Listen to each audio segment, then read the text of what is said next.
1 साल की उम्र में अनाथ हुआ हैरी पूरी तरीके से अनजान था कि उसकी पूरी जिंदगी एक रात में बदल चुकी है। अपने माता पिता को खोने के बाद एल्बस डम्बलडोर और मिनर्वा मैकगोनागल ने एक लेटर के सहारे उसे डर्सलीज के घर के सामने छोड़ दिया। आगे आने वाले 10 साल हैरी के लिए मानो किसी बुरे सपने की तरह रहे, क्योंकि उसकी आंट और अंकल उससे नफरत किया करते हैं। ऊपर से डडली डर्सली, उन दोनों के लड़के ने भी हैरी को हो सके उतना पीटा है, परेशान किया है। हैरी को हमेशा ही कहा गया कि उसके माता पिता एक कार एक्सीडेंट में मारे गए हैं। हालांकि कभी कभार सड़क के कुछ अनजान लोग हैरी की ओर अपनेपन की नजर से देखा करते थे। इनफैक्ट जू में हुए हादसे के दौरान उसने लिटरली एक सांप को अपने भाई डडली और उसके दोस्त पियर्स पे छोड़ दिया था। पर असल मायनों में मामला पूरी तरीके से तो तब बदल गया जब हैरी के नाम पे कुछ अनजान लेटर्स आने लगे। अंकल वर्निन ने अपनी एडी चोटी का जोर लगा दिया हैरी को लेटर्स ना मिले, इसलिए वो उन्हें एक अनजान से आइलैंड पे भी लेके गया ताकि वहाँ उन्हें कोई ढूंढ ना सके। लेकिन अपना बर्थडे शुरू होने की रात उनके खंडर जैसे मकान पर किसी ने दस्तक दी। क्या ये कोई चोर है या कोई घुसपैठिया, पता नहीं, लेकिन कोई तो है जो अंदर आना चाहता है। Chapter 4 the keeper of the keys.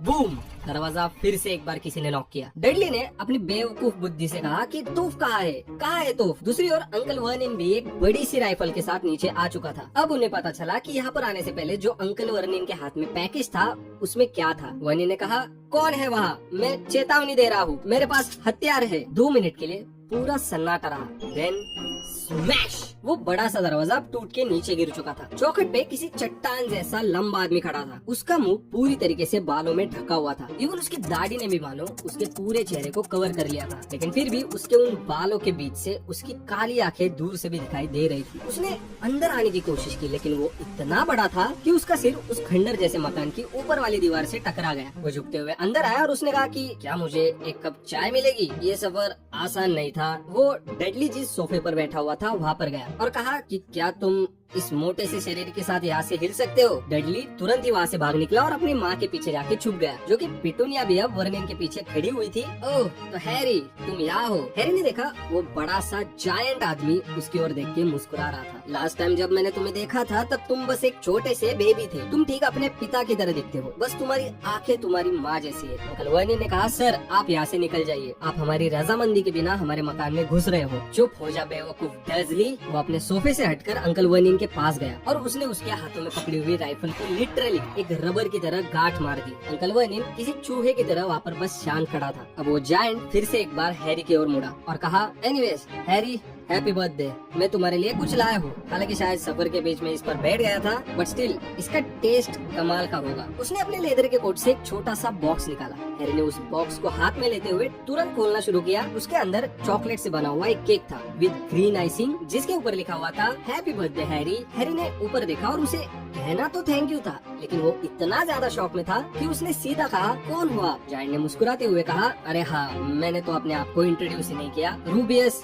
Hagrid. हम हॉगवर्ट्स और उसकी चाबियों के पहरेदार हैं। उसने अपने लंबे हाथों से हैरी के छोटे हाथों को मिलाया। अरे भाई, चाय का क्या हुआ? मुझे इस लंबे सफर के बाद एक स्ट्रॉन्ग चाय की जरूरत है भाई। उसने सोफी की ओर बढ़ते हुए कुछ तो किया। जब तक हैरी देख पाए कि वो क्या कर रहा है, तब तक चिमनी में आग लग चुकी थी और सडनली हैरी को गर्माहट महसूस हुई, जैसे वो किसी हॉट टब में बैठा हो। और उसका वजन इतना था कि मानो उस सोफे ने भी जान छोड़ दी। उसने एक एक करके अपनी पॉकेट से चीजें निकालनी शुरू कर दी, जैसे एक कॉपर से बनी हुई केटली, सॉसेजेस का पैकेट, एक टी पॉट, हल्का सा टूटा हुआ एक मग और एक बॉटल जिसमें किसी तरीके का लिक्विड था। चाय बनाने से पहले उसने उसमें से 2 घूंट भी लगाए और तुरंत ही उस पूरे खंडर में गर्मा गर्म सॉसेजेस की खुशबू फैलने लगी। जब तक वो अपनी पूरी कुकिंग कर रहा था तब तक किसी ने कुछ भी नहीं कहा। थोड़ी देर में उसने 6 गर्मा गर्म रसीले सॉसेजेस को आगे बढ़ाया। डडली भी ललचाया, लेकिन अंकल वर्निन ने तुरंत कहा, उसकी किसी भी चीज को हाथ मत लगाना। वो जायंट फिर से एक बार हल्का सा मुस्कुराया और उसने कहा, डरने की कोई जरूरत नहीं है बेवकूफ डर्सली। उसने वो सॉसेजेस हैरी को दिए और हैरी, जो कि ना जाने कब से भूखा था, उसने इतने बढ़िया सॉसेजेस कभी नहीं खाए थे। वहाँ पर किसी की भी कुछ भी बोलने की हिम्मत नहीं हो रही थी। फाइनली हैरी ने ही कहा, माफ करना, लेकिन मैंने अभी तक आपको नहीं पहचाना। जायंट ने उस चाय की चुस्की ली और कहा, मुझे हैग्रिड बुला सकते हो, सभी लोग वही बुलाते हैं। और जैसा कि मैंने कहा, मैं हॉगवर्ट्स और उसकी चाबियों का पहरेदार हूँ। तुम हॉगवर्ट्स के बारे में तो जानते ही होगे। हैरी ने कहा, सॉरी, पर नहीं। वो डर्सलीज की ओर मुड़ा और कहा, सॉरी तो इन्हें कहना चाहिए। मुझे पता है कि तुम्हें अपने लेटर्स नहीं मिले, पर क्या इन्होंने तुम्हें ये नहीं बताया कि तुम्हारे माता पिता ने ये सब कुछ कहाँ से सीखा? हैरी ने कहा, क्या सब? क्या सब? हैग्रिड गुस्से में डजलिस की ओर बढ़ने लगा। 1 मिनट रुको हैरी। वो झुकते हुए डजलिस के पास गया और कहने लगा, क्या इस लड़के को तुमने कुछ भी नहीं बताया? हैरी ने सोचा कि अब ये सब कुछ ज्यादा ही हो रहा है। वो स्कूल तो गया था और उसके मार्क्स भी कुछ खराब नहीं थे। उसने कहा, मैं थोड़ा बहुत जानता हूँ, मैं मैथ्स कर सकता हूँ। लेकिन हैग्रिड ने उसे हाथ दिखाते हुए कहा, हमारी दुनिया मतलब तुम्हारी दुनिया, तुम्हारे माता पिता की दुनिया के बारे में। हैरी ने कहा, कौन सी दुनिया? हैग्रिड अब मानो बरसने वाला था। उसने चिल्लाया, डर्सली! अंकल वर्निन अब पूरी तरीके से सुन पड़ चुका था। उसने कुछ तो हड़बड़ाहट में कहा। हैग्रिड ने कहा, तुम्हें ये तो पता होगा ना कि तुम्हारे माता पिता फेमस थे और तुम भी हो। क्या मेरे माता पिता फेमस है? तुम्हें नहीं पता कि तुम कौन हो? अंकल वर्निन को फाइनली उसकी आवाज मिली और उसने कहा, रुक जाइए सर, लड़के को कुछ भी मत बताना। मिस्टर डर्सली की हिम्मत को तो मारना पड़ेगा। हालांकि हैग्रिड ने अब उससे और भी गुस्से से पूछा, तुमने इसे कुछ भी नहीं बताया डंबलडोर के लेटर के बारे में? मैं भी वही था, उसमें सब कुछ लिखा हुआ था और तुमने उसे वो लेटर दिया ही नहीं। हैरी ने पूछा, क्या नहीं दिया मुझे? वर्निन ने पैनिक होते हुए कहा, रुक जाओ, एक और लफ्ज भी नहीं। आंट पिटूनिया भी डर चुकी थी। ओह, तो अब तुम मुझे रोकोगे? हैग्रिड ने कहा, तुम एक जादूगर हो हैरी। मैं क्या हूँ? एक जादूगर हैरी। बस थोड़ी सी ट्रेनिंग की जरूरत है, फिर तुम भी ठीक अपने माता पिता की तरफ बन जाओगे। हैग्रिड अब उस सोफे पर फिर से एक बार बैठ चुका था। वो सोफा मानो और नीचे धंसता जा रहा था। वैसे मुझे याद आया, तुम्हें अभी तक अपना खत नहीं मिला ना? ये लो। हैरी ने तुरंत ही उस येलोइश लेटर को अपने हाथ में लिया जिस पर लिखा हुआ था, मिस्टर एच पॉटर, समंदर के बीच का खंडर जैसा मकान, हॉगवर्ट्स जादूगरी और तंत्र विद्यालय, headmaster Albus Dumbledore, order of Merlin, first class, grand sorcerer, chief warlock, supreme mugwump, international confederation of wizards. Dear mister Potter, आप हॉगवर्ट्स और जादू तंत्र विद्यालय के लिए स्वीकार कर लिए गए हैं। प्लीज नीचे लिखी गई सारी जरूरत की चीजों और किताबों को ले ले। 1 सितंबर से टर्म की शुरुआत होगी। हम आपके उल्लू का 31 जुलाई तक इंतजार करेंगे। Yours sincerely Minerva McGonagall, deputy headmistress. सवालों का तूफान मानो हैरी के दिमाग में आ चुका था। उसे समझ नहीं आ रहा था कि कौन सा पहले पूछे। थोड़ी देर में उसने पूछा, वो राह देखेंगे मेरे उल्लू की? इसका क्या मतलब है? हैग्रिड ने सीधा अपने सर पे हाथ मारा, पर फिर उसने अपनी कोट की जेब से एक जिंदा उल्लू को बाहर निकाला। उसके पैरों के नजदीक एक चिट्ठी रख दी जिसे हैरी आराम से पढ़ पा रहा था। डियर मिस्टर डंबलडोर, हैरी को उसका लेटर मिल चुका है। उसकी चीजें लेने के लिए हम कल निकलेंगे। बाहर का मौसम भयानक है। Hope you are well Hagrid. उसने उस खत को रोल किया और उस उल्लू को दे दिया। अपने हाथों पे उस उल्लू को लेते हुए उसने उस उल्लू को तूफान में उड़ा दिया और वापस आके बैठ गया, मानो ये उसके लिए बहुत ही नॉर्मल सी चीज है। हैरी का मुंह खुला का खुला रह गया। ओके, सो कहा था मैं, लेकिन वो कुछ बोले तब तक अंकल वर्निन ने सामने आते हुए कहा, ये वहाँ नहीं जाएगा। ओह, तो तुम्हें लगता है तुम जैसा मगलू हमें रोक पाएगा? हैरी ने पूछा, तुम जैसा क्या? मगलू हैरी जो जादू न जाने, और तुम्हारी किस्मत खराब है, तुम्हें इतने साल से ऐसे लोगों के साथ रहना पड़ रहा है जो दुनिया के सबसे बड़े मगलू है। वर्निन ने कहा, हमने इसे रखते समय ही ये तय कर लिया था कि ये वहाँ पर नहीं जाएगा और ना ही जादूगर बनेगा। हैरी ने पूछा, आप लोगों को पता था कि मैं एक जादूगर हूँ? आंट पिटूनिया ने कहा, पता? ऑफ कोर्स हमें पता था, मेरी बहन भी तो वही थी। ठीक ऐसे ही उसे भी एक दिन खत मिला। फिर क्या, उसके बाद वो मानो गायब हो गई। बस छुट्टियों में आया करती थी, फ्रॉक कार्ड्स के साथ, चाय के कप के साथ, जिसे वो चूहों में बदल दिया करती थी। मुझे पता था वो क्या थी, आफत। लेकिन हमारे पेरेंट्स के लिए तो लिली ये है, लिली वो है, वो तो काफी खुश थे परिवार में एक जादूगरनी के होने से। आंट पिटूनिया ने फाइनली एक लंबी सी सांस ली, मानो ये सारी बातें कई सालों से उसके मन में घुट रही थी। और फिर उसे मिला वो पॉटर। दोनों ने शादी कर ली और तुम पैदा हुए। मुझे पता था तुम भी वैसे ही निकलोगे। अजीब, ऊपर से दोनों ने धमाके में अपनी जान दे दी और तुम हमारे गले पड़ गए। हैरी अब नम हो चुका था। उसने कहा, धमाका? मगर आपने तो कहा था कि उनकी मौत कार एक्सीडेंट में हुई थी। Car crash? हैग्रिड चिल्ला पड़ा। किसने कहा जेम्स और लिली पॉटर कार एक्सीडेंट में मारे गए? हैरी पॉटर को अपनी खुद की कहानी नहीं पता, जबकि हमारी दुनिया में सब उसे जानते हैं। हैरी ने तुरंत पूछा, मगर क्यों, क्या हुआ था? वेल, हैरी ने कहा, मैं तुम्हें सब नहीं बता सकता, मगर मैं जितना जानता हूँ वो बता सकता हूँ, क्योंकि इस कहानी के अराउंड बहुत मिस्ट्री है। वो फिर से एक बार सोफे पे बैठा। उसने आँख के लपटों में थोड़ी देर के लिए देखा और कहा, तो इसकी शुरुआत होती है उस इंसान से। वेल, कमाल की बात है, उसका नाम भी हमारी दुनिया में सबको पता है तुम्हारे अलावा। हैरी ने पूछा, कौन? ओह, मुझे उसका नाम लेना पसंद नहीं। क्यों नहीं? हैग्रिड ने हिचकिचाहट में कहा। हैरी, लोग उसका नाम लेने से आज भी डरते हैं। एक जादूगर था जिसने सारे बुरे काम किए, जितना तुम सोच पाओ उससे भी बहुत ही ज्यादा बुरे। उसका नाम है, अगर तुम बोल नहीं सकते तो लिख दो ना। हम लिख नहीं सकते। Okay, Voldemort. ये नाम मुझसे फिर मत बुलवाना। खैर, तो इस जादूगर ने 20 साल पहले लोगों को इकट्ठा करना शुरू किया। कुछ लोग डर की वजह से शामिल हुए, कुछ लोग उसकी ताकत की वजह से। सब तरफ दहशत का माहौल था हैरी। कोई भी अनजान जादूगर या जादूगरनी पे भरोसा करने से डर रहा था। भयानक चीजें होना शुरू हुई। कुछ लोगों ने उसके खिलाफ जाने की कोशिश की, लेकिन उसने उन लोगों को मार दिया। बस हॉगवर्ट्स एक जगह थी जो सुरक्षित थी, क्योंकि वो जिसका नाम नहीं लेते वो एक ही जादूगर से डरता है, डम्बलडोर। उसने कभी भी हॉगवर्ट्स को भेजने की कोशिश नहीं की, तब तो नहीं जहाँ तुम्हारे माता पिता बहुत ही कमाल के जादूगर थे। वो हॉगवर्ट्स के हेड बॉय और हेड गर्ल भी रह चुके थे। उस जादूगर ने कभी भी उन्हें अपनी ओर लेने की कोशिश नहीं की, क्योंकि उसे पता था कि वे लोग डम्बलडोर के ज्यादा नजदीक थे, जिसके चलते उसे बस किसी तो वजह से उन्हें अपने रास्तों से हटाना था। और ठीक 10 साल पहले तुम्हारे गांव जहाँ तुम सारे रहा करते थे, हैलोवीन की उस रात जब तुम बस 1 ही साल के थे, वो वहाँ पर आया और उसने हैग्रिड ने अपने कोट से एक रुमाल निकाला और अपने आप को संभाला। उसने कहा, सॉरी, पर ये बहुत ही दुखद है। तुम्हारे माता पिता दुनिया के सबसे अच्छे लोग थे। खैर, वो जिसका नाम नहीं लेते उसने उन्हें मार दिया। पर रहस्यमयी बात ये है कि वो तुम्हें भी मारना चाहता था, लेकिन वो ऐसा नहीं कर पाया। क्या तुमने कभी सोचा तुम्हारे माथे पर ये घाव क्यों है? ये कोई आम घाव नहीं है हैरी, ये एक ताकतवर जादूगर से मिल सकता है। उसने तुम्हारे माता पिता को तो छीन लिया, पर वो तुम्हें मार नहीं सका। इसीलिए तुम फेमस हो हैरी। इसीलिए उसने उस वक्त के बड़े बड़े जादूगर जैसे मैकगोनिस, बोन्स, फ्रूएट्स को तब मार डाला, पर तुम एक लोते हो जो बच निकला।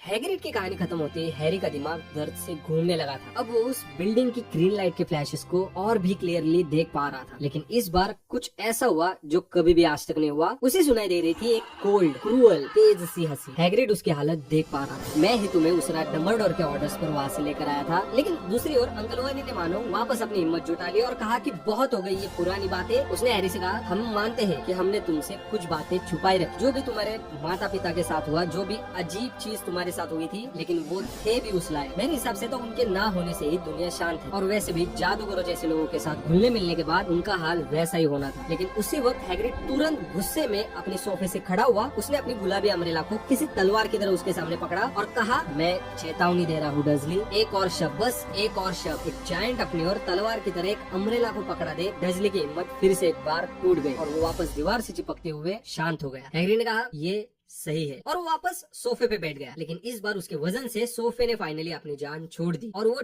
टूट के वहीं पर बिखर गया। वही दूसरी ओर हैरी के दिमाग में अभी भी सवालों का पहाड़ बना हुआ था। उसने पूछा, तो आखिरकार वर्ल्ड, मेरा मतलब है वो जिसका नाम नहीं लेते, उसका क्या हुआ? अच्छा सवाल हैरी। उसी रात वो भी चला गया, गायब हो गया। और यही बात तुम्हें भी फेमस बनाती। वो हर दिन शक्तिशाली होता जा रहा था, फिर अचानक गायब कैसे हुआ, ये भी एक रहस्य ही है। कुछ कहते हैं वो मर चुका है, हमेशा के लिए जा चुका है, कह नहीं सकते। मेरे हिसाब से तो मरने के लिए भी उसके अंदर की इंसानियत बची ही नहीं थी। कुछ लोगों के हिसाब से तो वो आज भी कहीं पर छुपा हुआ है, जिंदा है। हालांकि मुझे ऐसा नहीं लगता। ऊपर से जितने भी लोग उस समय उसके साथ थे, ज्यादातर अब हमारे साथ है। मुझे नहीं लगता वो लोग हमारे साथ आते अगर उसके आने की उन्हें भनक भी होती तो। पर हैरी, उस रात कुछ तो ऐसा हुआ जिसका अंदाजा उसे भी नहीं था। मुझे नहीं पता, ना ही किसी और को पता है, पर ये तुमसे जुड़ा है हैरी। हैग्रिड उसे बड़े ही प्यार और रिस्पेक्ट से देख रहा था, लेकिन हैरी के लिए ये सब कुछ काफी ज्यादा अलग था। उसे लग रहा था कि जरूर यहाँ पर कोई गलत फैमिली हुई है। वो एक जादूगर, वो कैसे हो सकता है? उसने अब तक अपनी जिंदगी डर्जली से बचते हुए और आंट पिटूनिया और अंकल वर्निन के अत्याचारों से निकाली है। अगर वो सच में जादूगर होता तो जब भी वे लोग उसे परेशान करते थे तो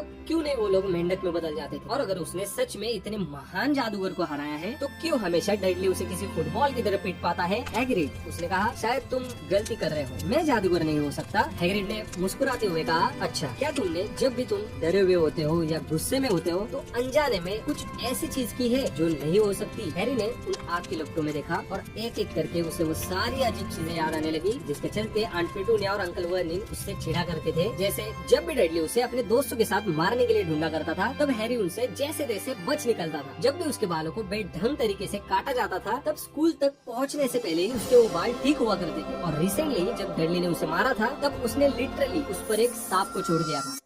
हैरी ने मुड़कर हैग्रिड की ओर देखा और वो मुस्कुराने लगा। देखा, हैग्रिड ने कहा, हैरी पॉटर एक जादूगर नहीं है, हाँ, बस तुम्हें हॉगवर्ट्स में जाने की देर है और तुम्हें पता चलेगा कि तुम कितने फेमस हो। लेकिन अंकल वर्निन उसे इतनी आसानी से तो नहीं जाने देने वाला था। उसने कहा, ये कहीं नहीं बल्कि स्टोनवॉल हाई स्कूल में जाएगा। मैंने वो लेटर्स पढ़े हैं, वो सारी मंत्रों की किताबें, छड़ी, सारी की सारी बेकार की बातें हैं। हैग्रिड ने कहा, अगर वो जाना चाहेगा तो तुम जैसा महान मगलू भी उसे नहीं रोक सकता, और तुम तुम लिली और जेम्स के लड़के को रोकोगे वहाँ पर जाने से? उसका नाम उसी वक्त दर्ज हो चुका था जब वो पैदा हुआ था। ये दुनिया की सबसे बेहतरीन जादू मंत्र और तंत्रों के विद्यालय से पढ़ेगा 7 साल, बस 7 साल, और वो खुद को भी पहचान नहीं पाएगा क्योंकि इसकी पढ़ाई होगी दुनिया के महान दम जादूगर के अंडर, एल्बस डम्बलडोर के अंडर। लेकिन अंकल वर्निन चिल्ला पड़ा, मैं किसी पागल बुढ़े को पैसे नहीं देने वाला इसे जादू सिखाने के लिए। और इस बार अंकल वर्निन ने हद पार कर दी। हैग्रिड ने अपनी गुलाबी छतरी को उसके सामने रखते हुए कहा, कभी भी एल्बस डम्बलडोर की बेइज्जती हमारे सामने मत करना। उसने अपनी छतरी को घुमाया और उसके अगले ही पल डेडली अपने पैरों पे नाच रहा था। उसके पीछे से एक पूंछ निकल आई थी। अंकल वर्निन तुरंत ही डेडली और पिटूनिया को लेकर वहाँ से दुम दबाकर क्वाइट लिटरली भाग निकला। दूसरे रूम में जाते हुए उसने हैग्रिड को एक बार गुस्से से देखा और अपना दरवाजा बंद कर लिया। हैग्रिड ने अपने छाते को सेटल करते हुए कहा, हमें अपना गुस्सा कंट्रोल में करना चाहिए था। पहले सोचा कि उसे एक सुअर में बदल दे, लेकिन वो तो पहले से एक सुअर है। उसने हैरी की ओर देखते हुए कहा, अच्छा होगा अगर तुम इसके बारे में किसी को ना बताओ तो, क्योंकि वो क्या है ना, हमें जादू करने की इजाजत नहीं है। हम तुम्हें लेटर्स वगैरह भेजने जितना जादू तो कर देते हैं, लेकिन वो तो हमारा काम है। खैर, हैरी ने पूछा, क्यों नहीं कर सकते तुम जादू? ओह, लंबी कहानी है। हैग्रिड ने कहा, मुझे मेरे तीसरे साल के दौरान निकाल दिया गया था। मेरे छड़ी के भी 2 टुकड़े कर दिए गए थे, वगैरह वगैरह। लेकिन डम्बलडोर ने मुझे हॉगवर्ट्स में गेम कीपर बना दिया। ग्रेट मैन डम्बलडोर, पर तुम्हें निकाला क्यों गया था? हमें देर हो रही है। हैग्रिड ने कहा, हमें निकलना चाहिए। कल किताबों के साथ साथ बहुत कुछ लेना है तुम्हारे लिए। उसने अपने ब्लैक कोट को हैरी के नजदीक ओढ़ दिया और कहा, ज्यादा कुछ खास नहीं है, पर फिलहाल के लिए काम चल जाएगा। चैप्टर 5, रिश्ती कढ़ाई। दूसरे दिन हैरी की नींद सुबह जल्दी खुली और रोशनी इतनी थी कि उसे पता चल रहा था कि दिन निकल आया है। हालांकि उसने अपनी आंखों को हो सके उतना टाइटली बंद करके रखा। वो सपना था। उसने अपने आप से सोचा कि कल रात एक जायंट आया था और उसके मुताबिक वो एक जादूगर है जिसे हॉगवर्ट्स में जाकर अपनी आगे की पढ़ाई करनी है। लेकिन असलियत में जब उसकी आंखें खुलेगी तब वो अपनी अलमारी में ही होगा। और वो रही आंट पिटूनिया, हमेशा की तरह दरवाजे को पीटते हुए। उसका दिल जोरों से धड़क रहा था, इसी ख्यालों में कि क्या सपना था वो।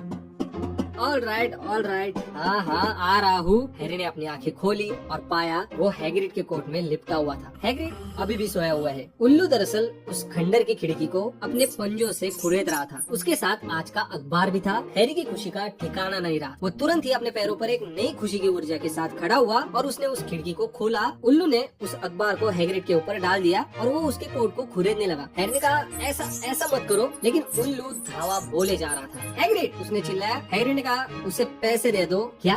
उसे अपनी डिलीवरी के पैसे चाहिए। उसे जेब से वो पैसे दे दो। हैग्रिड का कोट मानो जेबों से भरा हुआ था। चाबियों से लेकर टी बैग्स तक सब कुछ था उसमें। फाइनली उसमें से हैरी को एक अजीब सा कॉइन मिला। हैग्रिड ने कहा, उसे 5 नट्स दे दो। नट्स? हैग्रिड ने कहा, वो ब्रॉन्ज से बने छोटे वाले। हैरी ने 5 कॉइन्स को गिनकर उस उल्लू को दे दिया। उस उल्लू ने अपने छोटे से लेदर से बनी हुई जेब में उन्हें डाल दिया और वहाँ से उड़ गया। उसने हैरी से कहा, चलो आज हमें लंदन से बहुत कुछ खरीदना है तुम्हारे स्कूल के लिए। हैरी ने उन कॉइन्स को एक बार फिर से देखा और तुरंत ही उसकी खुशी से भरी हुई ऊर्जा मानो गायब से हो गई। उसने हैग्रिड से पूछा, लेकिन मेरे पास तो कोई पैसे नहीं है। ऊपर से अंकल वर्निन ने कल रात को ही कह दिया था कि वो मुझे जादू सीखने के लिए कुछ नहीं देंगे। हैग्रिड ने अपने मसल्स को स्ट्रेच करते हुए कहा, तुम उसकी चिंता मत करो हैरी, तुम्हें क्या लगा तुम्हारे माता पिता तुम्हारे लिए कुछ भी नहीं छोड़ेंगे? हैरी ने पूछा, लेकिन उनका घर तो खत्म हो चुका था ना, वो उनके घर में सोना नहीं रखते थे लड़के। हैरी ने कहा, पहला स्टॉप ही हमारा होने वाला है ग्रिंगॉट्स, जादूगरों की बैंक।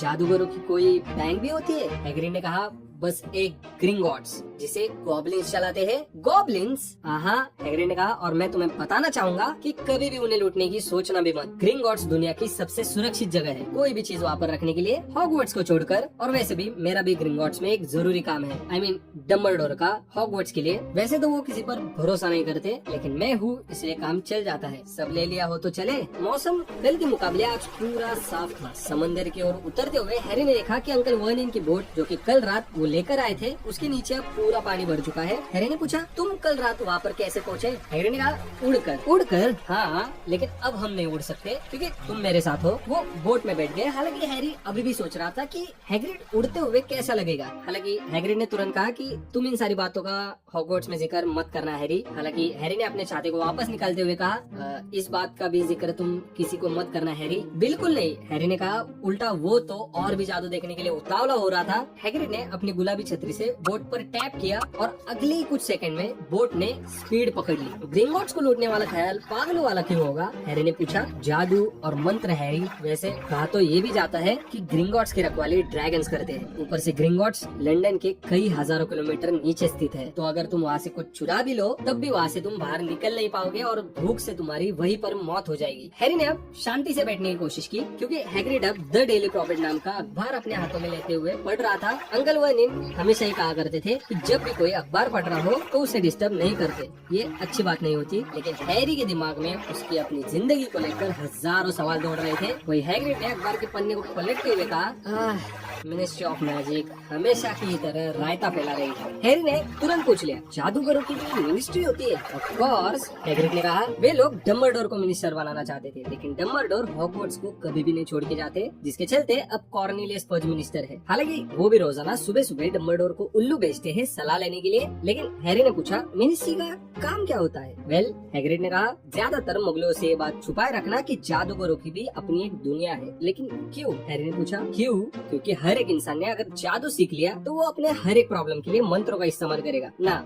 हम लोग छुपे हुए ठीक है। उनकी बोट अब किनारे तक पहुंच चुकी थी। हैग्रिड ने अपने अखबार को भी समेट लिया। अब लंदन की उन गलियों से गुजरते हुए लगभग हर एक इंसान हैग्रिड की ओर घूरे जा रहा था। ऑब्वियसली उनकी भी गलती नहीं है, इतना बड़ा और लंबा इंसान कहाँ देखने मिलता है। ऊपर से हैग्रिड पार्किंग के मीटर जैसी नॉर्मल चीज को देखकर चौंक रहा था। हैग्रिड, हैरी ने कहा, तुम बोल रहे थे कि ग्रिंगॉट्स में ड्रैगन्स है? हाँ, ऐसा कहा जाता है। हैग्रिड ने कहा, वैसे भी मुझे ड्रैगन्स पसंद है, मुझे बचपन से एक चाहिए था। वो लोग अब लंदन के स्टेशन पर आ चुके थे। हालांकि अगली ट्रेन 5 मिनट में थी, लेकिन हैग्रिड को मुगलों के पैसों के बारे में कुछ भी नहीं पता, इसलिए उसने हैरी को टिकट्स लेने के लिए भेज दिया। अब ट्रेन में भी ज्यादातर लोग उन्हें घूरे जा रहे थे, पर फिर हैग्रिड ने हैरी से पूछा कि तुम्हारे पास अपना लेटर अभी भी है ना? हैरी ने तुरंत अपने लेटर को निकाला, जिसमें सारे सामानों की लिस्ट थी। हैरी ने लेटर की दूसरी बाजू को पढ़ा, जो कि कल रात हड़बड़ाहट इतनी थी कि वो लेटर की दूसरी बाजू पढ़ना ही भूल गया था। उसमें लिखा था, हॉगवर्ट्स जादूगरी और तंत्र विद्यालय यूनिफॉर्म। पहले साल के स्टूडेंट्स को जरूरत होगी 3 से प्लेन काले पोशाकों का, एक प्लेन पॉइंटेड टोपी, एक जोड़ी सुरक्षा ग्लोव्स और सर्दियों के लिए एक पोशाक। प्लीज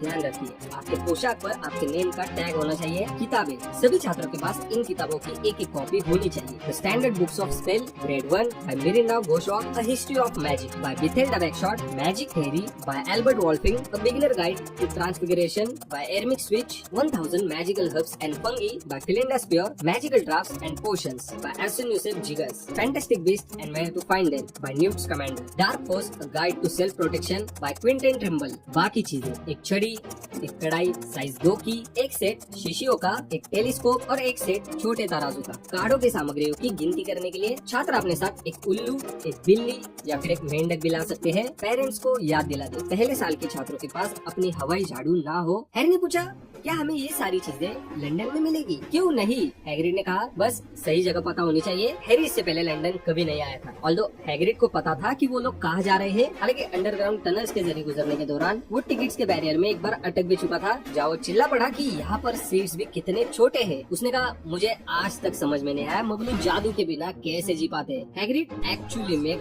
बहुत ही ज्यादा बड़ा था, जिसके चलते हैरी का काम उसे बस फॉलो करना था, उसके बस पीछे चलना था। चलते चलते उनके पास से एक हैमबर्गर शॉप, एक म्यूजिक शॉप भी पास हुई, लेकिन वहाँ पर हैरी की जादू छड़ी नहीं मिलती होगी। ये बस एक आम सड़क थी, आम लोगों से भरी। क्या सच में इस जमीन के नीचे जादूगरों की कोई बड़ी सी बैंक है? क्या सच में ऐसी दुकानें भी हैं जो जादुई किताब और हवाई झाड़ुओं को बेचती है? कहीं ये डर्सलिस की ओर से किया जाने वाला सबसे भद्दा मजाक तो नहीं? क्योंकि अब तक जितना हैग्रिड ने उसे बताया है उस पर विश्वास रखना मुश्किल है, लेकिन वो बातें लग तो महत्वपूर्ण रही है। हैरी थोड़ा हिचकिचा रहा था विश्वास करने से। आहा, यही है, हैग्रिड ने कहा, यही है मशहूर रिस की कढ़ाई। वो जगह किसी एक छोटे गंदे से दिखने वाले पब की तरह थी। अगर हैग्रिड उसे नहीं बताता तो हैरी शायद उसे नोटिस भी नहीं करता। वहाँ पर लोगों की अच्छी खासी भीड़ थी। हालांकि वो जगह मशहूर होने के बावजूद काफी ज्यादा अंधेरे से लिपटी हुई थी। उसके अंदर एक कोने में कुछ बूढ़ी औरतें छोटे छोटे ग्लास से कुछ पी रही थी। उसमें से एक औरत एक लंबे पाइप को भी फूंक रही थी। वही एक छोटा सा इंसान बूढ़े बारमैन से बात करने में लगा था, जो कि वो बारमैन गंजा और दिखने में थोड़ा अजीब था। उनके अंदर आने से ही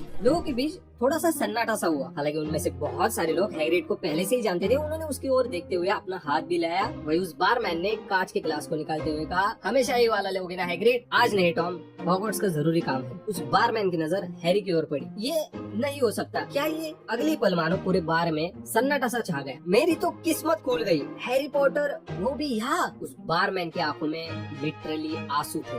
वो जल्दी से हैरी की ओर बढ़ा और उसका हाथ मिलाने लगा। स्वागत है मिस्टर पॉटर, स्वागत है। पूरा बार मानो अपने पैरों पर खड़ा हो गया। सभी लोग उनकी ओर बढ़े और अगले ही पल हैरी सबसे हाथ मिला रहा था। डॉरिस क्रैकवुड मिस्टर पॉटर, मुझे विश्वास नहीं हो रहा है, मैं आपसे हाथ मिला रहा हूँ। मुझे गर्व है मैं आपसे मिला, मैं हमेशा ही आपसे मिलना चाहता था। खुश नसीब हूँ मैं मिस्टर पॉटर। डेलिस डिगल। हैरी ने कहा, मैं आपको पहले भी देख चुका हूँ, आप मुझे एक दुकान में मिले थे। आपको याद है? डिगल खुशी से मानो चिल्ला पड़ा। इन्हें मैं याद हूँ, इनसे मैं मिला था। उसके बाद एक जवान गोरा सा इंसान सामने आया। वो काफी घबराहट में था। Professor Quirrell. हैरी ने कहा, प्रोफेसर क्विरल तुम्हें हॉगवर्ट्स में पढ़ाएंगे हैरी। पॉटर। क्विरल ने कहा हैरी से हाथ मिलाते हुए, मैं काफी खुश हुआ तुमसे मिलकर। आप कौन सा जादू सिखाते हैं प्रोफेसर क्विरल? गुप्त कलाओं से रक्षा। क्विरल ने कहा, वैसे देखा जाए तो तुम्हें उसकी कोई जरूरत पड़ेगी नहीं पॉटर। वैसे तुम अपना सारा सामान ले तो रहे हो ना? मुझे भी वैम्पायर्स की नई किताब को लेना है। हालांकि उन दोनों में ज्यादा बात हुई नहीं, क्योंकि सारे लोग हैरी से हाथ मिलाना चाह रहे थे। उसे तकरीबन 10 मिनट लगे सारे लोगों से हाथ मिलाने के लिए। पर फाइनली हैग्रिड ने कहा, हमें अभी बहुत कुछ लेना है हैरी, चलो। वहाँ से निकलते हुए भी क्रॉकवुड हैरी से कंटिन्यूअसली हाथ मिला ही जा रहा था। लेकिन फाइनली वो वहाँ से निकलकर एक सुनसान से आंगन में आ गए, जहाँ पर ज्यादातर कचरे के डब्बे पड़े हुए थे। देखा, मैंने कहा था ना तुम मशहूर हो हैरी। हालांकि प्रोफेसर क्विरल का बुरा मत मानना, वो हमेशा ही हकलाते हैं। क्या वो हमेशा ही इतना घबराए हुए रहते? हाँ, बुरा लगता है। हालांकि वो पढ़ाने में काफी आगे है। लेकिन बात तो तब से बिगड़ गई जब उन्होंने 1 साल का ब्रेक लिया था। उनके मुताबिक वो उन दिनों गहरे जंगल में वैम्पायर्स से मिले थे। लेकिन वहाँ से वापस आने के बाद से सब कुछ बदल गया। वो छात्रों से डरने लगे, अपने खुद के विषय से भी डरने लगे, बेचारे। वैसे मेरी छतरी कहाँ है? हैरी सोच में पड़ चुका था वैम्पायर्स और उनकी बातों को लेकर। तभी हैग्रिड ने उन कचरों के डब्बों के ऊपर लगी हुई ईंटों को गिनना शुरू कर दिया। 3 ऊपर, 2 बाजू, 1 मिनट पीछे हट जाना हैरी। और थोड़ी देर में उन ईंटों के बीच में से एक होल निकलना शुरू हुआ और धीरे धीरे वो इतना बड़ा हो गया कि हैग्रिड भी उसमें से आराम से निकल सकता था। स्वागत है छूमंतर गली में। हैरी की आंखें खुली की खुली रह गई। उसने पीछे एक बार फिर से मुड़कर देखा तो वो ईंटें अब गायब हो रही थी। वहाँ नजदीक की एक दुकान पर लिखा हुआ था, हमारे पास सारी साइज की कढ़ाई मिलेगी, तांबू से लेकर सिल्वर तक, आप चाहो तो खुद भी बना सकते हो, तुम्हें ये लेनी है। हैग्रिड ने कहा, पर पहले हमें तुम्हारे पैसे निकालने हैं। हैरी के हिसाब से उसे उस वक्त 8 आंखें होनी चाहिए थी, क्योंकि वहाँ पर देखने लायक बहुत कुछ था। न सिर्फ अंदर की दुकानें बल्कि उनके बाहर रखी गई चीजें भी देखने लायक थी। एक इतर की दुकान के बाहर खड़ी हुई औरत सबसे हाथ मिला रही थी और बोले जा रही थी, ड्रैगन का लीवर 60 सिकल्स। एक डार्क शॉप के बाहर से हल्की सी गानों की गुनगुनाने की आवाज आ रही थी, आई लव्स ऑफ आउल एम्परर। हमारे पास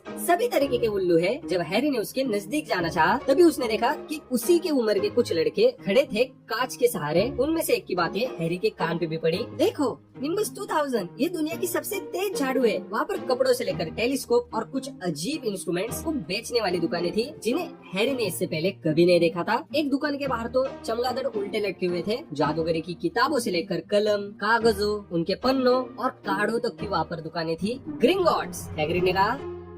वो लोग उस बिल्डिंग के थोड़ा नजदीक गए। वो इमारत मानो आजू बाजू की दुकानों की ओर कुछ ज्यादा ही झुकी हुई थी। अंदर जाते हुए उन्हें पहले तो 2 बड़े ब्रॉन्ज के दरवाजे लगे, जिनकी पहरेदारी 2 रक्षक कर रहे थे। हैग्रिड ने कहा, देखो हैरी, यही है गॉब्लिन्स। समहाउ उनमें से कई सारे तो हैरी से भी छोटे थे। उनके चेहरे से ही पता चल रहा था कि वो लोग कितने चालाक हैं। कुछ की पॉइंटेड बियर्ड थी, लेकिन उनके हाथ और पैरों की उंगलियां काफी ज्यादा लंबी थी। अंदर जाते हुए वो 2 गॉब्लिन्स उनके सामने बहुत ही ज्यादा अदब से झुके। अब उनके सामने 2 और नए दरवाजे थे, लेकिन इस बार वो सिल्वरी थे और उन पर कुछ लिखा हुआ था, अनजान लोग अंदर आने से पहले ध्यान दे, लालच बुरी बला है। वो लोग जो लेते हैं मगर कमाते नहीं, उन्हें अपने हिस्से से ज्यादा और भी वापस करना पड़ता है। तो अगर आपकी नजर नीचे के खजाने पर है तो याद रखना वो आपका नहीं है। चोरी करने वालों को चेतावनी दे दी गई है। जैसा कि मैंने कहा था, चोरी करना यहाँ पर पागलपन है। उस दरवाजे के ऊपर खड़े हुए 2 गॉब्लिन्स भी उनके सामने बहुत ही ज्यादा अदब से झुके। हालांकि उन सिल्वर डोर से अंदर जाने के बाद हैरी ने देखा कि उसके अंदर तकरीबन 100 से भी ज्यादा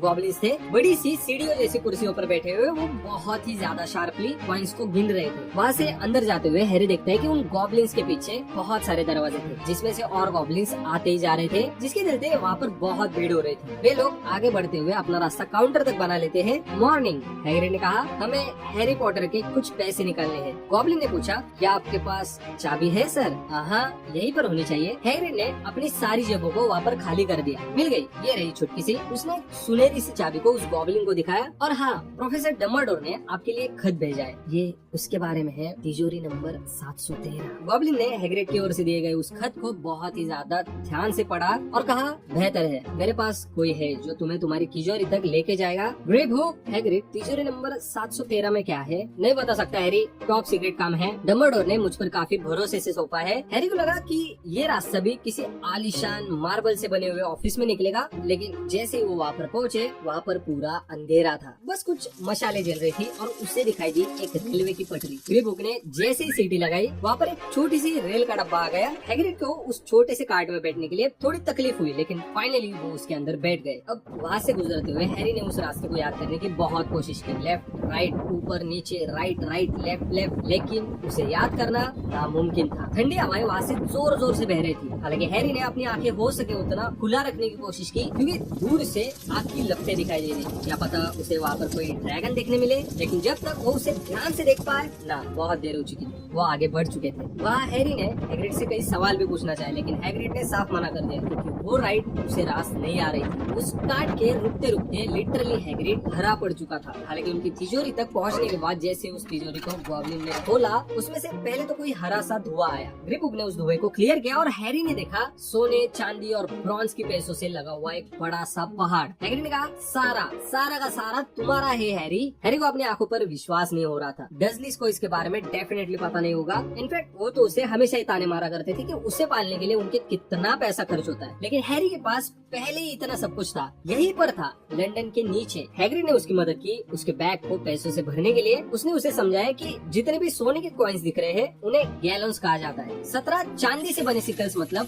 1 गैलन, वही 29 ब्रॉन्ज नट्स का मतलब है 1 सिकल। आसान है नहीं? तो बस हो गया, इसमें तो तुम्हारे काफी टर्म्स निकल जाएंगे, बाकी का यहीं पर सुरक्षित रहने दो। हैग्रिड ने ग्रिप हुक से कहा कि अब तिजोरी नंबर 713 में लेके चलो, बस इस बार थोड़ी आराम से चलाना। हालांकि ग्रिप हुक ने कहा कि स्पीड वही रहेगी। वो अब और भी गहरे नीचे उतर रहे थे और वहाँ का मौसम और भी ठंडा पड़ते जा रहा था। और तिजोरी नंबर 17 के पास पहुँचने के बाद हैरी देखता है कि उसमें कोई की होल नहीं है। पीछे हो जाओ, गॉब्लिन ने उनसे कहा, और उसने अपने पंजों से उस दीवार को खुरेदते हुए उस तिजोरी को खोला और कहने लगा कि ऐसा सिर्फ ग्रिंगॉट्स के गॉब्लिन से कर सकते हैं। किसी और ने करने की कोशिश की तो वो यहीं पर फंस जाएगा। हैरी ने पूछा कि आप इन तिजोरियों को कितने दिनों में चेक करते रहते हो? हर 10 साल में एक बार। हैरी के मुताबिक उस तिजोरी के अंदर कुछ बहुत ही कीमती होगा। वो बिल्कुल तैयार था मोती या फिर हीरो को देखने के लिए, लेकिन जैसे ही वो तिजोरी खुली, उसके अंदर बस एक पेपर की कागज में लिपटे हुई कोई छोटी सी चीज थी। हैरी ने उस चीज को उठाया और अपनी जेब में डाल दिया। हैरी ने सोचा कि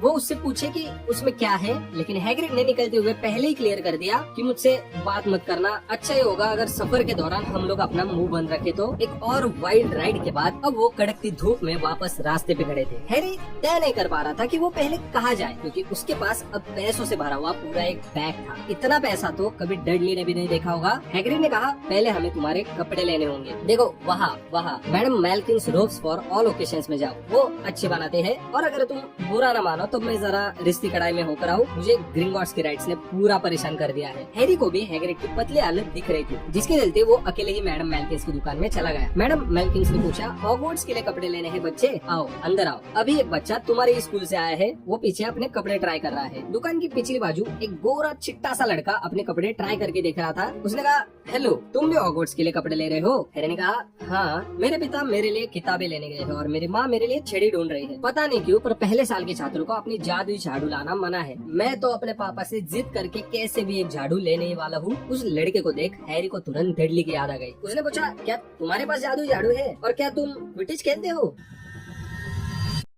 हैरी ने कहा नहीं, और वो सोचने लगा कि ये क्विडिच वाला क्या चीज है। मैं खेलता हूँ, उस लड़के ने कहा। हालांकि अगर मैं अपनी हाउस की टीम में शामिल नहीं हुआ तो वैसे भी मेरे पापा मुझे मार देंगे। वैसे तुम कौन से हाउस में जाओगे, क्या लगता है? हैरी ने कहा, नहीं पता। हालांकि लड़के ने कहा कि मुझे तो पता है, मैं तो नाग शक्ति में जाऊंगा, क्योंकि हमारा पूरा परिवार उसी हाउस में रहा है। हमारी नाक कट जाएगी अगर मैं मेहनत कसने गया तो। हैरी ने कहा, वो बस सोच रहा था कि ये लड़का किसी और इंटरेस्टिंग चीजों पे बात नहीं कर सकता। वही उस वक्त उस लड़के ने खिड़की की ओर हाथ दिखाते हुए हैग्रिड की ओर इशारा किया, जो कि वो अपने हाथों में 2 बड़ी सी आइसक्रीम लेकर हैरी का इंतजार कर रहा था। हैरी ने कहा, हाँ वो हैग्रिड है, हॉगवर्ट्स में काम करता है। हाँ, उस लड़के ने कहा, मैंने सुना है वो नौकर है, वो गेम कीपर है। हैरी अब उस लड़के से थोड़ा थोड़ा नफरत करने लगा था। हाँ, एक ऐसा गेम कीपर जो ग्राउंड में एक झोपड़ी में रहता है, हमेशा ही नशे में टल्ली होता है, जादू करने तो जाता है लेकिन आखिर में अपने बेड में आग लगा बैठता है। मेरे हिसाब से वो कमाल का है। अच्छा, लड़के ने कहा, वैसे तुम इसके साथ क्या कर रहे हो? तुम्हारे पेरेंट्स कहाँ है? वो मर चुके हैं। Oh sorry. हालांकि उस लड़की की सॉरी में बिल्कुल भी सिंपैथी नहीं थी। वैसे वो हमारे जैसे ही थे ना? तुम्हारा मतलब जादूगर नहीं या जादूगर? हाँ, वैसे भी मुझे लगता है कि बाकी के लोग जिन्होंने हॉगवर्ट्स का नाम पहले बार अपने लेटर के जरिए पढ़ा होता है, उन्हें लेना भी चाहिए, ठीक पुराने तरीकों की तरह। बस ओल्ड फैमिलीज को ही एडमिशन देना चाहिए। वैसे तुम्हारा सरनेम क्या है? लेकिन इससे पहले कि हैरी जवाब दे पाए, मैडम मेल्किंस वहाँ पर आ गई। उसने कहा, सॉरी तुम लोगों को डिस्टर्ब करने के लिए। हालांकि हैरी को वही चाहिए था। उस लड़के ने जाते हुए हैरी से कहा, स्कूल में मिलते हैं। हैग्रिड के साथ आइसक्रीम खाते समय हैरी पूरी तरीके से शांत बैठा हुआ था। हैग्रिड ने उससे पूछा भी कि क्या हुआ, लेकिन हैरी ने उसे कुछ भी नहीं बताया। हालांकि बुक्स को लेते समय हैरी को एक ऐसी स्याही मिल गई जिसने उसका मूड पूरी तरीके से चेंज कर दिया। वो जो भी कुछ उस स्याही से लिख रहा था उसका कलर बदल रहा था। उसने हैग्रिड से पूछा, ये क्विडिच क्या होता है? हैग्रिड ने कहा, मैं भूल ही चुका था कि तुम कितने बड़े हो चुके हो हैरी, अब तुम्हें क्विडिच के बारे में जानना है। हाँ, हैरी ने उसे उस लड़के के बारे में सब कुछ बताया और पूछा, क्या मगलुओं के बच्चों का यहाँ पर आना अच्छा नहीं माना जाता? ओह, तुम मगलू परिवार से नहीं हो हैरी। अगर उस लड़के के पेरेंट्स सच में जादूगर है और अगर उसे तुम्हारा पूरा नाम पता होता तो वो ये जान पाता कि तुम्हारा नाम वो बचपन से सुनते आ रहा है। और तुमने तो देखा ही था रिश्ती कढ़ाई में लोग तुम्हें कितना चाहते हैं। ऊपर से तुम्हारी माँ को देखो, वो कितनी कमाल की जादूगरनी थी। हैरी ने फिर से पूछा, तो ये क्विडिच क्या होता है? ये स्पोर्ट्स है। हैग्रिड ने कहा, जैसे मगलुओं की दुनिया में फुटबॉल होता है, ठीक वैसे ही हमारी दुनिया में क्विडिच है। सभी लोग इसे फॉलो करते हैं, इसे खेलते हैं, इसे हवाई झाड़ू पर बैठ के खेला जाता है। ओह, इसके रूल समझाना काफी मुश्किल है। हैरी ने पूछा, और ये नाक शक्ति और मेहनत कश क्या है? School houses Harry. हालांकि सभी को लगता है कि मेहनत कश में सारे बेवकूफी भरे होते हैं, पर फिर तो मैं मेहनत कश में होऊंगा शायद। हैग्रिड ने कहा, नाक शक्ति से फिर भी अच्छा होगा। तुम्हें पता है, एक भी जादूगर जो बुरा है और वो नाक शक्ति में ना हो, ऐसा कभी हुआ ही नहीं। इनफैक्ट वो जिसका नाम नहीं लेते वो भी नाक शक्ति में ही था। क्या? हैरी ने पूछा। वो जिसका नाम नहीं लेते वो हॉगवर्ट्स में था? काफी। हैग्रिड ने कहा, काफी सालों पहले। फिर जाके उन्होंने फ्लरिश और ब्लोट से हैरी की बाकी की किताबें खरीदी। उनमें से कुछ किताबें काफी अजीब थी, कुछ के अंदर तो कुछ भी नहीं लिखा हुआ था। इवन डेडली, जो कि कुछ लिख भी नहीं सकता, वो भी इन्हें हाथों में लेकर पागल हो जाता। तभी हैग्रिड ने हैरी को एक बुक लेने से तुरंत रोक दिया, जो कि वो किताब थी श्राप और उस श्राप के बारे में जिसे लिखा था प्रोफेसर विंडिक्स वीरदयान ने। क्या? हैरी ने कहा, मैं तो बस ढूंढ रहा था कि डेडली को मैं श्राप कैसे दूं। हैरी ने कहा, मुझे नहीं लगता ये सही आइडिया है। वैसे भी मुगलों की दुनिया में जादू का प्रयोग करना इलीगल है। ऊपर से इन सारी चीजों के बारे में हैरी को पता होने से पहले उसे बहुत कुछ पढ़ना है। और ठीक ऐसे ही हैग्रिड ने हैरी को सोने की कढ़ाई लेने से भी रोक लिया, लेकिन उन्होंने उसके लिए काढ़े की सामग्री को तोलने के लिए एक अच्छा सा साधन ले लिया। उसी के साथ एक ब्रास टेलीस्कोप लेते हुए वो लोग जा पहुंचे अत्तर की दुकान पे, जहाँ वहाँ से आने वाली हवा ही बहुत थी हैरी को फैसिनेट करने के लिए। लेकिन वहाँ से आने वाली खुशबू काफी अजीब थी। अंडों के साथ गाजरों के जरिए मिक्स किए गए काढ़ों के साथ साथ वहाँ पर बहुत सारे अजीब काढ़े रखे हुए थे। हैरी ने वहाँ पर रुके उस दुकानदार से हैरी के लिए कुछ बेसिक काढ़े ले लिए। वही उसने उसकी लिस्ट को फिर से एक बार देखा, जिसमें अब बस एक छड़ी बाकी थी। हैरी ने कहा, वैसे हैरी, मैं तुम्हारे लिए तुम्हारे बर्थडे के दिन कुछ तोहफा नहीं लेके आया ना? हैरी ने लाल होते हुए कहा, नहीं ना, उसकी कोई जरूरत नहीं है, मुझे पता है, लेकिन फिर भी मैं तुम्हारे लिए एक जानवर लेके आता हूँ। मेंढक ना, वो काफी पुराना फैशन हो चुका है, मुझे बिल्लियाँ पसंद नहीं है। मैं जाके तुम्हारे लिए एक उल्लू ले आता हूँ, सभी को वो पसंद आते हैं, वो अपने खतों को भी डिलीवर कर सकते हैं। ठीक 20 मिनट के बाद वो लोग आइलोप्स आउल एम्परर की दुकान से बाहर निकले, जहाँ हैरी के हाथ में अब एक पिंजरा था जिसमें एक सुंदर सी स्नोई उल्लू रखी हुई थी। वो तुरंत ही सो गई अपने लंबे पंजों के साथ। हैरी हो सके उतना हैग्रिड को थैंक यू बोल रहा था।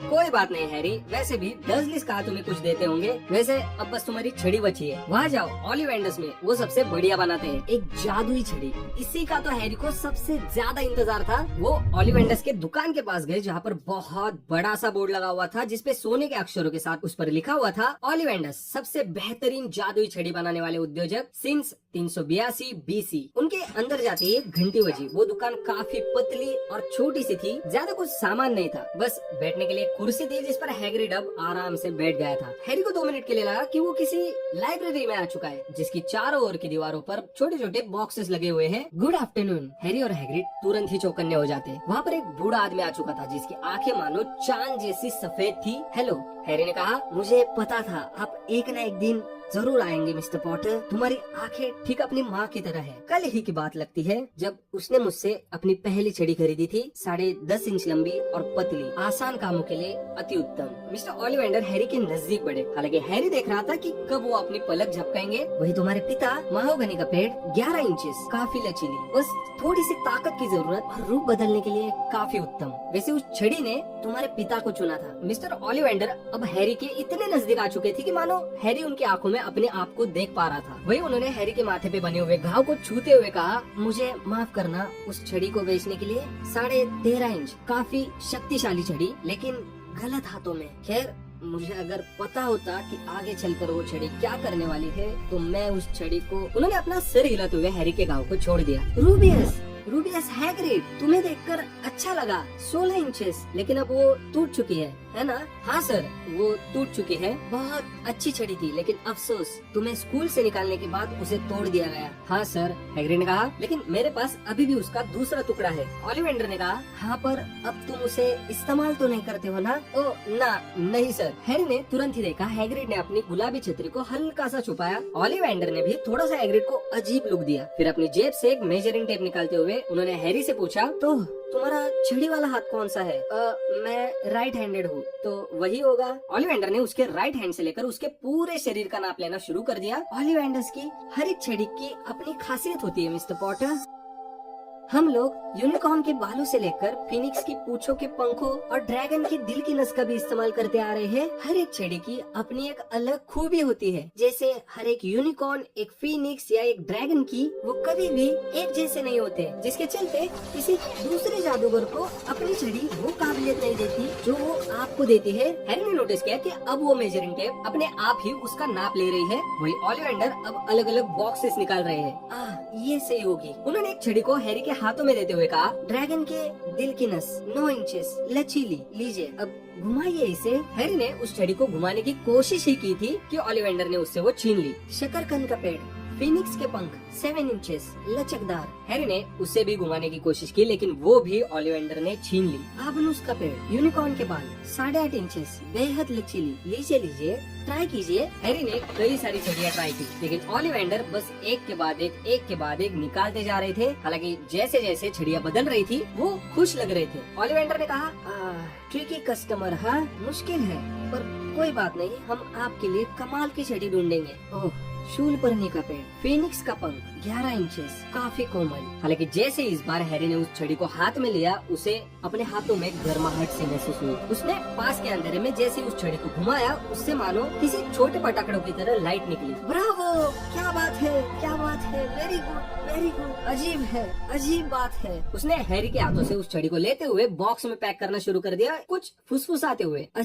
बहुत अजीब बात है। सॉरी, लेकिन क्या अजीब बात है? ओलिवेंडर ने उसे घूरते हुए कहा, मुझे वो हर एक छड़ी याद है मिस्टर पॉटर जो मैंने बेची है। वो फिनिक्स जिसके पंख से आपकी छड़ी बनी है, उसने बस एक और पंख दिया था, बस एक और इस छड़ी के भाई ने, यानी कि उस दूसरे पंख से बनी छड़ी ने आपको ये घाव दिया है। इस छड़ी ने आपको चुना है mister Potter. Of course in चीजों का होना वाकई अजीब है। हर छड़ी अपना मालिक खुद चुनती है मिस्टर पॉटर, इसे याद रखना। हमें आपसे बहुत उम्मीद है मिस्टर पॉटर। उसने भी, जिसका नाम नहीं लेते, बहुत महान काम किए हैं। बुरे, लेकिन हाँ महान। हैरी के अंदर मानो तुरंत ही घबराहट सी छा गई। उसे ओलिवेंडर कुछ खास पसंद नहीं आए। उन्हें 7 गैलोस देते हुए वो वहाँ से निकल गए। भरी दोपहर मानो अब गुजरने लगी थी। वे लोग वापस चूमंदर गली से होकर रिश्ती कढ़ाई तक आ गए थे, जो कि अब पूरी तरीके से खाली हो चुकी थी। वहाँ से निकलने के वक्त हैरी ने कुछ भी बात नहीं की। हालांकि पैडिंगटन स्टेशन तक पहुँचते समय बहुत सारे लोग उन्हें घूरे जा रहे थे, क्योंकि ऑब्वियसली बहुत सारी अजीब चीजों के साथ साथ हैरी के पास एक स्नोई उल्लू थी, जो कि अब सो चुकी थी। हैरी ने कहा, तुम्हारी ट्रेन को छूटने के लिए लिए अभी थोड़ा बहुत समय है, चलो कुछ खा लेते हैं। उसने हैरी के लिए एक हैमबर्गर ले लिया। हालांकि उसे खाते हुए उसने कहा, तुम ठीक तो हो ना? तुम काफी शांत हो हैरी। हैरी सोच रहा था कि आज उसकी जिंदगी का सबसे बेहतरीन बर्थडे जा रहा है। उसने खाते हुए कहा, सभी लोग मुझे खास समझते हैं, रिश्ते कढ़ाई से लेकर प्रोफेसर क्विरेल, मिस्टर ओलिवेंडर, मुझे जादूगरी के बारे में कुछ भी नहीं पता, लेकिन फिर भी उन्हें मुझसे बहुत ही उम्मीदें हैं। मुझे तो ये भी याद नहीं कि उस रात जब उसने मेरे माता पिता को मारा था तब क्या हुआ था। हैग्रिड ने उसकी ओर हल्का सा मुस्कुराते हुए कहा, मैं समझता हूँ हैरी, लेकिन तुम चिंता मत करो, तुम जल्द ही सब कुछ सीख जाओगे। बस अपने आप को भूलना मत। मुझे पता है ये मुश्किल है, लेकिन तुम्हें हॉगवर्ट्स में बहुत मजा आएगा हैरी, डोंट वरी। हैग्रिड ने उसे ट्रेन में चढ़ने के लिए मदद की, जो कि अब उसे वापस डर्सलीज के पास लेके जाएगी। उसने उसके हाथों में एक एनवलप देते हुए कहा, ये तुम्हारी टिकट है हैरी, भूलना मत, 1 सितंबर किंग्स क्रॉस स्टेशन, इसमें सारी जानकारी है। और हाँ, अगर डर्सलीज ने तुम्हें तंग किया तो उल्लू के जरिए मुझे खत लिखना, वो समझ जाएगी कि मुझे कहाँ पर ढूंढना है। See you soon। ट्रेन अब निकल चुकी थी। हालांकि हैरी हैग्रिड को तब तक देखता रहा जब तक वो स्टेशन से गायब नहीं हुआ। Thank you so much guys, आखिर तक बने रहने के लिए। अगर तुमने यहाँ तक देख लिया है तो ऑलरेडी आई लव यू यार। मुझे पता है वीडियो बहुत लंबी हो चुकी है, बट ट्रस्ट मी, मैं किसी भी डिटेल को मिस नहीं करना चाहता। अगर 5-10 मिनट बढ़ रहे हैं तो कोई वादा नहीं, और मेहनत करेंगे, जान लगा देंगे यार, बस तुम्हारे लिए। अभी तो जर्नी शुरू हुई है, मैं अपनी नेक्स्ट वीडियो पर ऑलरेडी काम कर रहा हूँ। And I am telling you, movie में पहली ट्रेन का सफर हो या सॉर्टिंग हेड की सेरेमनी, बहुत छोटे में निकाल दी गई है, लेकिन बुक्स में इतनी कमाल कमाल की डिटेल्स है कि अगली वीडियो में भाई मजा ही आ जाएगा। बाकी थैंक यू वंस अगेन यहाँ तक बने रहने के लिए। अगर वीडियो अच्छा लगा हो तो वीडियो को लाइक, शेयर और चैनल को भी सब्सक्राइब जरूर कर देना। सब्सक्राइब कर दो यार, and I will give you more better and bigger experience. थोड़ा सपोर्ट करने से यार मुझे भी मोटिवेशन बहुत मिलता है। बाकी कुछ भी सजेशन देने हो, कमेंट बॉक्स खुला है, कमेंट्स जरूर करना, मैं हर एक कमेंट का 100% जवाब दूंगा। अटूट कसम वाला वादा रहा। Let me know what you think, and या दैट्स इट। मिलते हैं नेक्स्ट वीडियो में, तब तक के लिए सुरक्षित रहिए, खुद का ध्यान रखिए, अपने परिवार का ध्यान रखिए। I will see you soon.